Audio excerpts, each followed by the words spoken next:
You're listening to Shore Solutions, the podcast, where our expert consulting team steps behind the mic to share some of the strategies and solutions we implement for aesthetic practices nationwide. With decades of combined experience running and coaching aesthetic and medical practices, we bring you the guidance that strengthens operations, elevates profitability, and supports long-term growth. This is where solutions begin. Welcome back to another episode of Shore Solutions, the podcast. This is Christian DeVos, and I will be your host. I'm one of the partners and a senior client success manager here at Shore Solutions. And today I have the pleasure of having a very special guest. We have Dr. Nicholas Clark joining us from Oklahoma. And Dr. Clark is a fellowship-trained facial plastic surgeon in Oklahoma City and the founder of Redbud Facial Plastic and Laser Surgery in Oklahoma City. He has built his practice with an intentional focus on patient experience, education, first consultations, and natural-looking outcomes. Dr. Clark emphasizes meticulous technique, thoughtful planning, and concierge-level care for consultations through recovery. Did I get all of that right, Dr. Clark? It's a mouthful. It sounds about right. Wanted to make sure I got that right. But welcome, Dr. Clark, to this episode. It's a pleasure to have you. Yeah, thank you guys so much for having me. I'm really excited to be here. Wonderful. Okay, Dr. Clark, I guess the first question I want to start this conversation with is, as you know, you have been with us for almost a year now as a client, and it has been quite the journey. We started with you from the very beginning as you were getting out of your fellowship. And the main question I want to start this conversation with would be, what made you decide to become a business owner? Because at the end of the day, you finish your fellowship. You could have gone to work with another physician at another practice. What made you decide, you know what, I'm going to open up a practice from the very, very beginning, from the ground up? What was the motivation behind that? Well, I think I've always dreamed of having my own practice. I think that's first part of it. You know, when it got down to it, it was really about, building something very intentional from day one. And as a facial plastic surgeon, I wanted to have a practice that focused on the face only, and that built natural results and allowed the patients to have a really high quality experience. So, I think those who join an existing group or existing practice, that can also be a wonderful opportunity. But in a sense, you're kind of joining that practice's way of doing things, like how a consult looks and how they're structured, how much time you get to spend with patients. And most likely you're not involved in the business side of the stuff. You're probably an employee.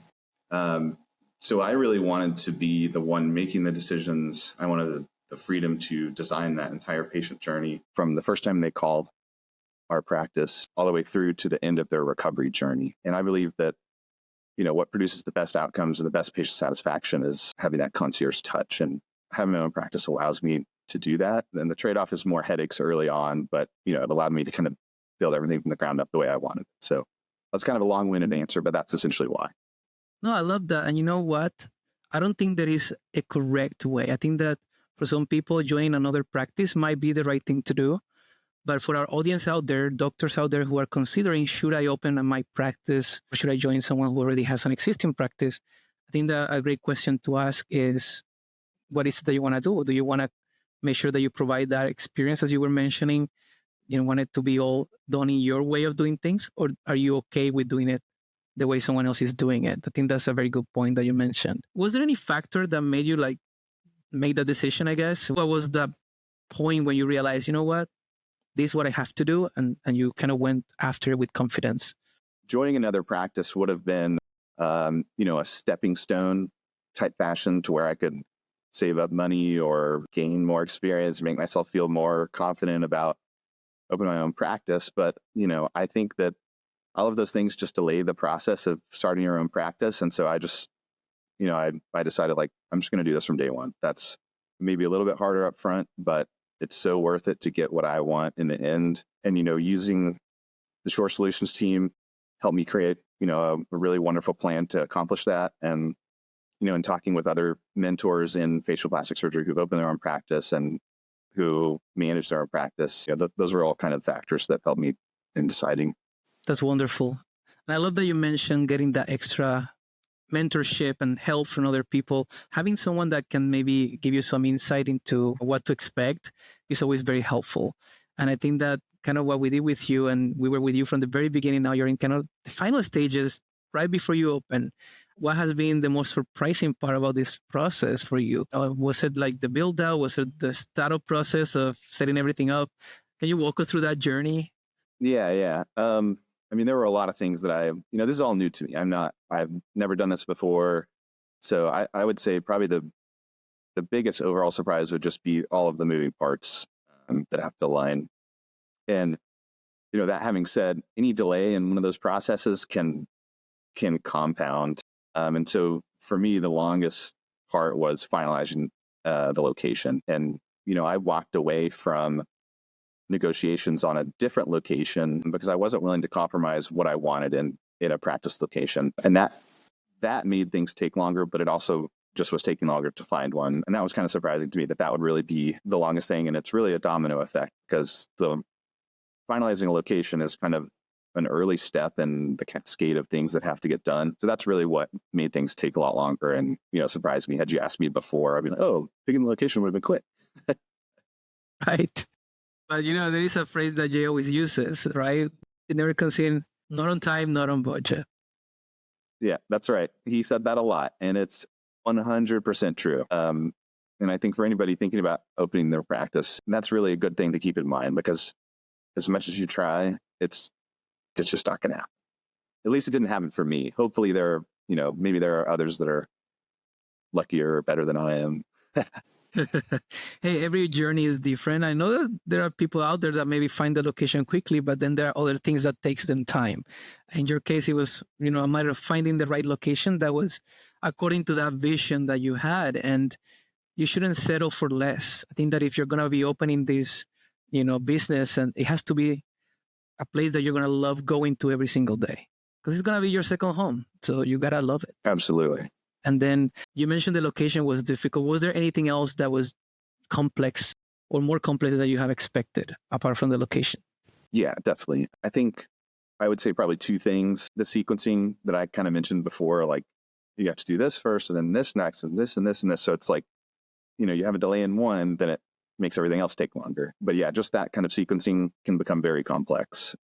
And then the second thing would just be decision fatigue because you're making all these decisions like the location, the layout, does it have the finishing that you want? Do you get the equipment that you want? Do you have the right systems? Do the staffing, the branding, all this stuff is just, it comes at you a mile a minute and there's so many decisions to be made.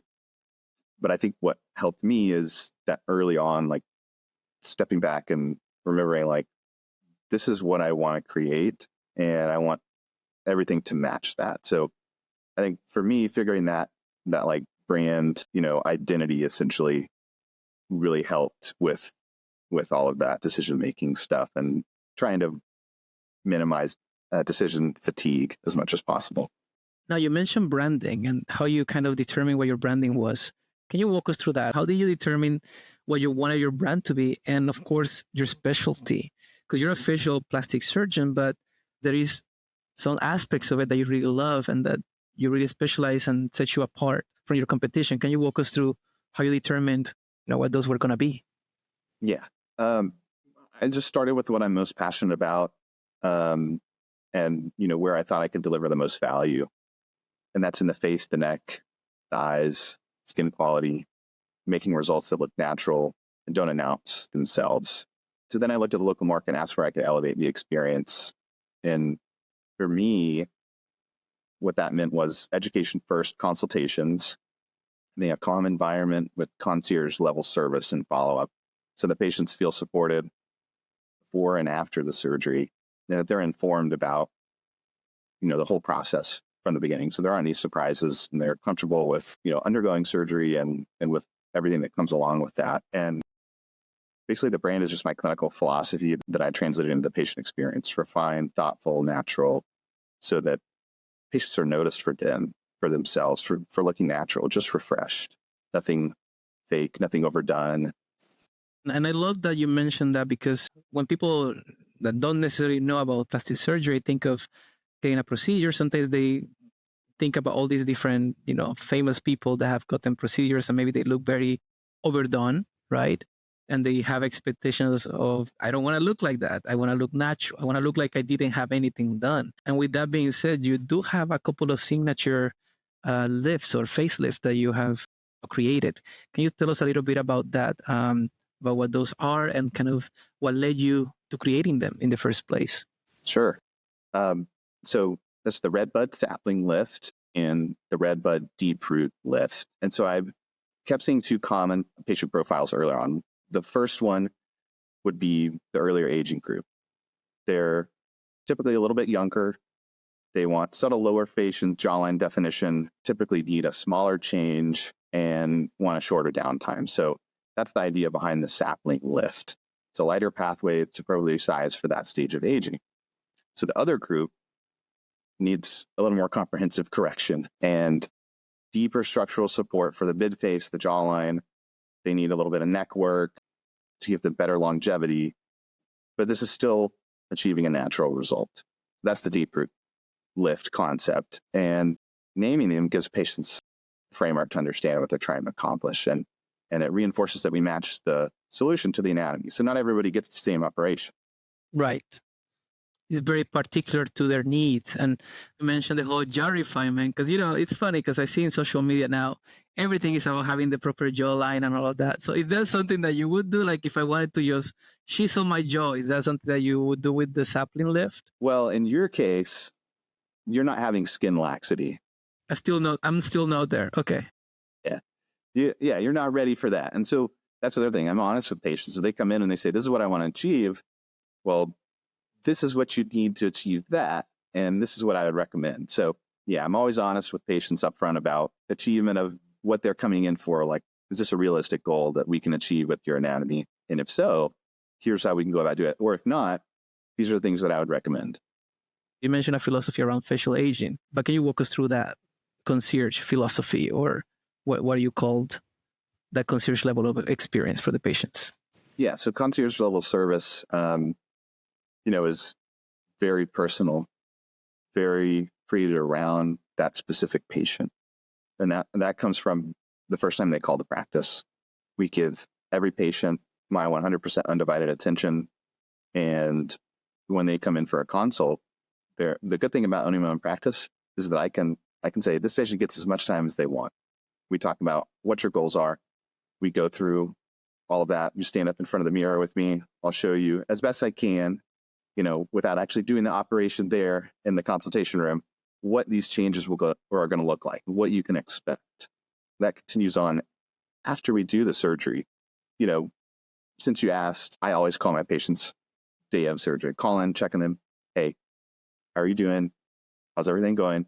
And a lot of times the patients, are surprised that I call, and they usually have some kind of question, that they weren't clear upon or wasn't addressed in the postoperative instructions. And as an aside, we have detailed instructions. We go through all of this stuff before, but even still, everybody's different. Questions may have came up. There may be something that wasn't addressed on the post-op instructions. And so that's the point of that call. That's part of that concierge service. And of course, I'm available to the patients 24/7. If there are any issues or any concerns, I always tell the patient, you call me anytime, day or night. I'm here. I'll answer the phone and we'll figure it out together. So patients are never left to feel like they're doing this on their own. That's what concierge means to me. And that's what I, am aiming to deliver for my patients.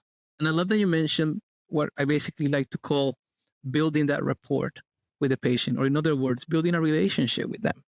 That's what you're doing at the end of the day with the concierge service. Absolutely. You become part of their lives. You become their surgeon, and you're there for them every step of the way, before, during, after. I think that's very unique. And not every doctor has that philosophy. Many doctors just want to, get the job done and don't see it as a relationship with the patients. I say that I traveled to the US today, right? And I want to have that consult with you. Can you walk me through what to expect when I'm at that consult? And how do you educate the patients? And how do you set the expectations right? And basically, how do you make me feel confident with getting that procedure? Yeah, absolutely. So one of the cheesy lines that I like to say is that this consultation is a clarity appointment. It's not a sales appointment. I'm not trying to push a procedure on you or force you to do something that isn't right for you or your anatomy, or that you're not comfortable with, you're not ready for. So what we do is we start with your goals. What bothers you, what you want to look like, and I say what looks natural to you. I think there's certainly a spectrum, but I'm also I'll be upfront. Like, I don't think that this is going to look natural on you. If this is what you're wanting to achieve, that's not the goal that you're going to get with what you're requesting. And I'm upfront and honest with patients about that. So they tell me what these are my concerns, and then we identify what's driving that concern. Is it a skin quality problem? Is it a lack of volume or changes in volume? Or is it a skin laxity and kind of a descent type of thing?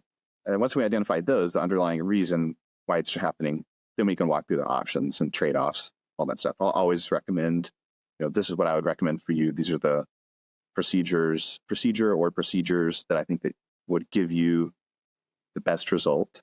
I'm honest about the recovery times for those procedures and the timelines. So at the end of the day, if the patient doesn't feel like they're ready, then that's totally fine. Rather than make the decision that feels right on their timeline with, the full understanding of the before, after, and the realistic results for that. And I love that your focus is not on selling the patient, it is on educating the patient. And you know what? I think that actually sells more than trying to sell a patient a procedure. And education sells. And for those of you listening out there, this is so important that you can replicate what Dr. Clark is saying, focusing on educating the patient, making them feel comfortable, and trying to get all their concerns resolved. And even though you're not selling, you got to learn how to sell. Because part of selling, what selling really is precisely that. Is a joining of the minds where you're trying to get to a point where you both feel confident with the next step forward. Yeah, it's funny that you mentioned that. I've had patients before in the hospital like, what? No one's ever explained this to me. Like, wow, you've explained so much to me. I feel like I've really learned so much more. And I mean, I love that that's the response that I'm getting, but it's also surprising that, that that's not the standard. So I always want patients to be fully informed so that the decision that they make is the best decision for them. And then at the end of the recovery process, when they look back, they're like, man, this is 100%, I'm so glad that I did this. There's no regrets. I want them to be happy. Yeah. So that's what makes me happy. It makes you feel rewarded. That's awesome. I get that feeling that you really care about your patients. And whenever we're working with a client, we always have the priorities, right? We say patients' safety is first, then the safety of your staff and your providers and their licenses. Then you want to have fun, and then you want to make money. Money is the last thing. You cannot really make money unless you do the first three. And part of Absolutely. that patient safety is also making the patient feel that they are cared for. That psychological safety as well matters to the patient. Absolutely. So it's very important. Now, let's talk about your journey with us, because of course you decided to get a consultant, in this case, Shore Solutions. We have been working together now for almost a year. So I wanted to ask you, what advice would you give our audience about when it's the right time to get a consultant? What would you say is the best route to go when it comes to, should I get outside help or should I do it by myself? Well, I mentioned earlier in our chat, about having mentors in the field. And so I talked to my mentors. I got their advice. I talked to other colleagues who had started their own practice, who had done it all on their own. And I talked to another one who had used a consultant. And I kind of looked at, everything that would have to go into starting my own practice. And I was like, man, I'll be the first to say that, look, I don't know in that area. I'm focused in the medicine area. I'm focused in facial plastic surgery. That's my area of expertise. And I don't want to pretend like I'm an attorney or an accountant or anything like that. I wanted to bring in experts in each one of those areas. And so having a consultant team to back me up and guide me was just what I thought would remove errors and costly mistakes and, just help things move smoother. So that's ultimately why I went with a consultant team. I wish I had done it sooner. I wish I had gotten with you guys, months and months before I did, just because like we've been talking about, things just take so much longer. And you know what? It's very interesting because it made me remember this podcast that I was watching the other day. And they were talking about when you're opening a business, what type of consultant should you go with? And they were saying there are two types of consultants. There are the types of consultants where, they will tell you what to do, right? They will tell you, you need to do this and you need to do that. And there are consultants like us that will do it with you. And that's kind of like our motto. We try to always do it with the client. We're with you in the process. We do tell you what to do in certain scenarios where there are things that you have to do on your end, of course, but there are things that you can delegate to us. And we would love to be able to help you with those things. And that's kind of like how it has been with us. Like we have been able to even put a plan together. We have a checklist and delegate tasks to each other. Like, hey, Team Shore, can you do this? And I'll do that. And then some things we do together. So we just try to find a way to make it work so that we can get the best for you when it comes to how we save you money. Things as simple as your credit card processing. For example, we try to get you the best rate, something like that. Like, how would you even know what rate you should go with? So what you were saying earlier, when you said like, I know what I know when it comes to medicine, but I don't know about business necessarily. Absolutely. I would just add one thing, and one of the reasons that you guys really stood out when I was looking for consultants is because it wasn't just like, hey, we'll get you started and get you off the ground and then say goodbye. It was, there's a spectrum of involvement we can be involved in your practice, and we can help you start up. And then once I'm started up, there's still opportunity for us to work together. So for me, and you guys always say this, so I'm going to steal your phrase. Think of you guys as the C-suite executives, and that's 100% true. And so I really wanted, a team that could stay with me after opening, because again, I'm a physician, and as much as I'd like to think I know about business, I have a minor in finance, but that's about the extent of my knowledge. And I want to learn more, but I think having experts in the field with you to guide you is really just a smart path to go down. And that's kind of like my philosophy in that realm. And so that's another reason why I think you guys are just a perfect fit. I love that. And you know what? You basically have access to decades of experience from different team members. And you have Jay, for example, who handles the financial, the legal, the compliance. You have Nan, who helps you with the administrative, operational. Then I also help with financials and a little bit of marketing. And then, of course, the fund skills training is my bread and butter, and the sales. So I help training the staff. So these are things that you got to do ongoing. And for those of you listening, if you're not doing these things, if you're not training your staff, monitoring their calls, seeing how they're doing on a monthly basis, if you're not reviewing your P&L on a monthly basis and knowing, what your numbers are telling you about how you're running your practice, these are things that we do with our clients. And that if you're not doing by yourself, you should get that extra help to do. And of course, we're happy to assist, but just make sure that whoever you go with has to be someone who has the experience, who has the wells on their back to prove it. And I think that Dr. Clark went for that. He did realize that we could help him with all these things. Now, I don't want to make this a sales call because it is not, but definitely, it's just a reality that it's impossible for you to know everything, and you got to get people on your back that will help you with certain things. So with that being said, let's switch gears a little bit. Let's talk about the mental and financial realities of launching a practice, because there is a lot that goes into that aspect, the mental aspect of it. Because of course, now you have to open up a business, and it might be, a aesthetic practice, a surgical practice, but at the end of the day, even though it's medicine, it's still a business, and you got to treat it like the business that it is. And it does take mental toll. So can you walk us through that journey when it comes to what has challenged you mentally, even financially and personally? Absolutely. I think the biggest challenge for me is just the sustained mental load, having to think about, the fire hose of things that you've got to set up and make decisions on. And then the uncertainty too, like, am I going to fail? Am I just going to fall flat on my face and all of this work is going to be for nothing? I think those are the two biggest challenges. And I think financially, it just forces discipline to really have, a budget. This is how much I can allocate to getting this practice up off the ground. And, it puts constraints on what you could do initially. And then I think personally, it just stretches patience, because I'm making progress every day. Sometimes it doesn't feel like a lot's been done, and I'm just anxious to move through all these steps, but I just had to keep moving forward through the doubt and through that extra noise. And you know what? Whenever you start a business, there is always that valley of despair, right? Where you feel like, is this gonna work? Is it gonna work out? Am I gonna actually be successful? And I think a big aspect that will set you apart from everybody else will be that mental mindset that there is no other options.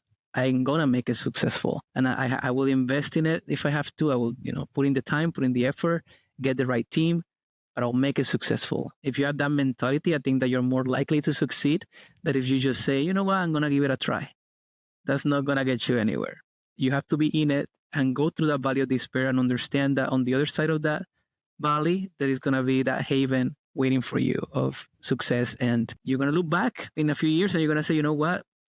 It happened. I did it. I was strong enough. I was, relentless enough. And here I am. And we have seen that time and time again with clients where, they start opening their practice. They have all these obviously, obvious fears, but they push through those fears and they get to that other end. And now we have a client, for example, that has been with us for several years. And now he has his own surgery center. And he recently had a patient that gave him such a nice review on TikTok that he's getting calls like crazy right now, and he's booking. He's going to have to, either increase his pricing or open a new location, hire another doctor, because he has so many patients that he's become very successful because of all the work that he has put in. But to get to that point, to get to that great result and great review that took him many, many years of silent work, things that people don't see that you're doing, but it's in the back end. And you're working on those things right now, Dr. Clark. As we're wrapping up this conversation, can you walk us through what excites you about this next year coming up? And of course, what are some of those milestones that you're really focused on right now? Yeah, I would say what most excites me, having patients come through the full journey from the first consult to a result that looks natural, it really feels like them. That's just so exciting to see. I'm also excited to kind of refine my playbook essentially in the practice, so to say. So, learn what's working, improve what needs tightening, and just really cultivating that culture where the entire team takes pride in the experience that we deliver. I would say the things that I'm most focused on now are probably readiness. So making sure equipment's installed, tested, ready to go, team, so everyone's hired, trained, and then systems like the kind of boring stuff like scheduling, intake, consent, post-op protocols, all of that stuff. But they're so important because that all of those things go into what the patient sees when they walk in and when they deal with me and my staff. Right. And if you get the systems right from the very beginning, it's going to be a lot easier to scale in the future and to continue to provide that consistent concierge level of service, as you have very well explained. Dr. Clark, it has been a privilege to have this conversation with you. And I look forward to going back, in a few years and listening to this again. And I'll be like, hey, Dr. Clark, look at you now. Let's do another podcast talking about how successful now you are. So thank you so much for your insights. Any final thoughts that you want to share with our audience that you want them to know before we go? I would just say if you're in Oklahoma City, you're considering facial rejuvenation, and you want natural, under the radar results, I would love to meet you. I love it. And what about the business owners listening to us? What would you advise them? For the business owners, I would say give Shore Solutions a hard look. I think that obviously they're the best out there because that's who I went with. Give them a call. They're going to give you the support that you need, and they'll be with you for the long haul. And whatever support you need, whether you need a little bit or a lot, they've got, the ability to support you in whatever you're doing. So I'd highly recommend that. Thank you so much. I'm very excited to see you open and to see that journey as well, because I'm pretty sure that you're going to do a great job. All right, everyone. Thank you so much for joining us for this episode. And as always, good luck and God bless to everyone.